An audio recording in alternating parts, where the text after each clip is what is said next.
The good news and the bad news about mindfulness. Most of the mindfulness tips, the writers, the teachers, the experts, they're all well-intentioned, but their advice is not really all that helpful. It's not enough to have a few stolen moments of Zen. If you truly want to wake up, if your hair is on fire with a deep desire to live with more presence, more purpose, more power, and more peace, you truly need to transform how you gaze out into the world. Neurons that fire together, wire together. This is not a passive practice. It's an engaged, active, and deeply intentional way of being in the world. After all, we're always meditating on something.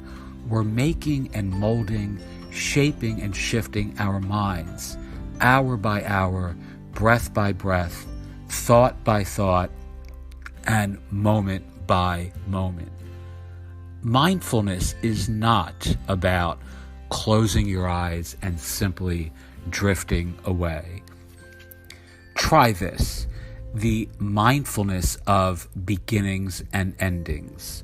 Look at someone that you love today and picture seeing them for the very first time.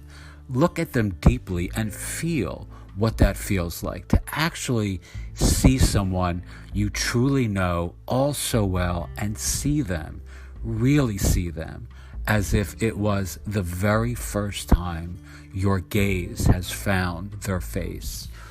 See if you can notice 3 new things about someone you love, things that may be new or even slightly different, or maybe always obvious, but you hadn't ever really paid close attention to before.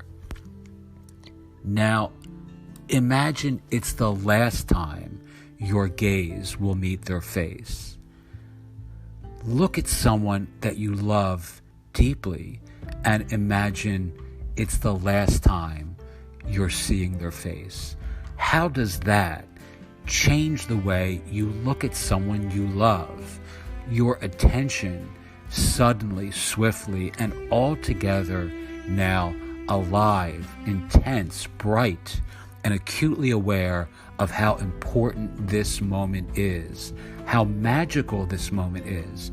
Your senses are alive in a new way with gratitude, love, appreciation, and the recognition that it's only this moment, right now, only this moment that truly matters. This, to me, is real mindfulness. And it feels good. It does good.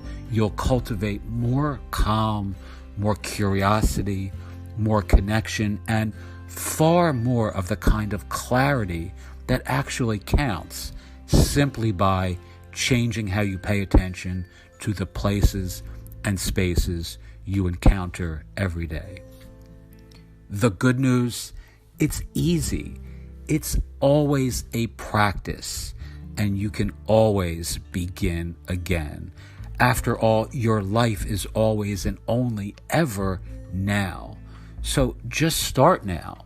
It's the only space that matters. And no matter how far at sea you've been, simply come back to where you are right now and just begin again.